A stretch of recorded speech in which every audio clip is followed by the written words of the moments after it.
Good afternoon, guys. I have not been sleeping. It's bad. I'm not waking up with alarms, and anyway, so that's why these are a little later than normal lately. I'm also going to be out of town coming tomorrow afternoon / evening to about Monday, because I'm gonna be in Pennsylvania. So I'm gonna have a break from these, but hey, let's talk serving. Like, I guess it's really friendship, in some sense. So build up your friends. Like, do it. Don't hold back. Like, don't be scared of some external definition of, like, I don't even know, like, are you scared of being called gay or something? Like, what does that do for you? Are you scared of something, like, that you're gonna get called for, like, building up your friends and, like, hanging out and, like, being intimate with your friends? And by intimate, that's like, please do not confuse intimacy with sex. Please don't do it. Like, it ruins things. It ruins your relationships. It ruins your friendships. It ruins your, like, your family life. Like intimacy does not mean sex. Okay. Intimacy is knowing another human being deeply. So, be intimate with your friends.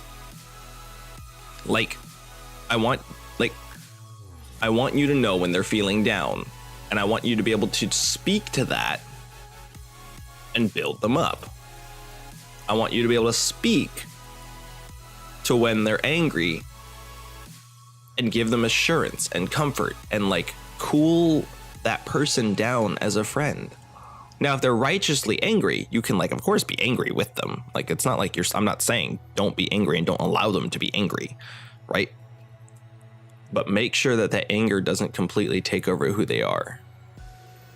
Because as friends, we need to make sure that we're not pushing people over the edge. And when people are going over the edge, as a friend, you don't just let them jump off the freaking building. Like, in some function, we need to take this as seriously, like being friends and having a relationship with someone, as seriously as if all these emotional actions were physical actions sometimes. And I don't mean by seriously as in, like, physically stopping them for doing things or whatever.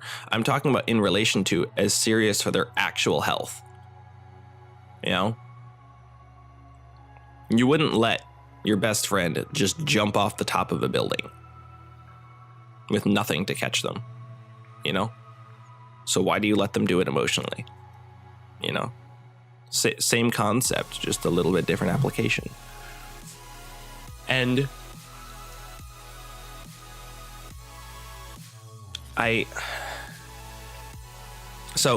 little personal anecdote. I'm an extrovert. I'm very much an extrovert. And if I don't have some form of I want to say human interaction, but it's more so like relational action. Like, so for example, like if I'm not able to hang out with my friends or like go out and, you know, I don't mean have a good time as in like a go party. I mean, like, sit down and talk. I mean, sit down in the back of a room and just relax with my friends and be able to chat about whatever and, like, talk about what our favorite thing of the week is and, like, you know what I mean? Not, I'm going to go get blackout drunk or anything, because, I don't even enjoy that. But, you know, that's my version of recharging. Partying doesn't recharge me, but close, intimate friendship, like, actually restores, like, the majority of what I need for energy. And so, like, my friends know that, and they know, and they can tell if I'm being, like, if I'm down because I'm not getting that time. If I've been either working too hard or depressed and not searching for it because I feel like I'm inconveniencing people, etc. But they notice. And so they don't let me sit there you know? So don't let your friends sit there. Like, I guess I kind of like am frustrated by the America's too individualistic and focused on individualistic freedom, and sometimes, in some sense, and sometimes, goodness, to bring about a culture that intrinsically has friends value, like really value each other's time and presence, and then value what the other person can bring. And I don't know whether that's the virtue, like a virtue of American culture, you know, but people haven't had the brush with like a collective. Like people don't associate themselves with a collective anymore. Like, and your friends in some sense really should be like your collective.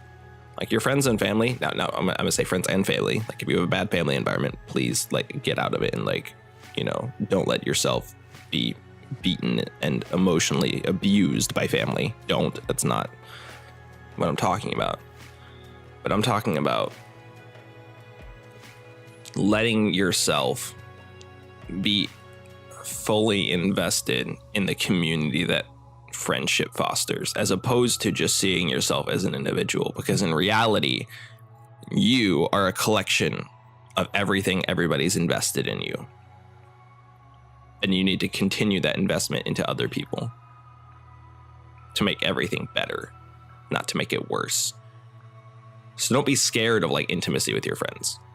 Like, build them up, don't tear them down. Relate to them, console them, give them advice, and most of all, make sure they know that they're loved. And I guess this kind of comes on the heels of like the whole big, everybody's gonna yell about the, you know, when suicide happens, but nobody checks up on their depressed friend. Like, please, don't just say you're for something or for somebody. Prove it in action. You know, and make sure that people know you care, because that's important. Thanks, guys. Talk to you later.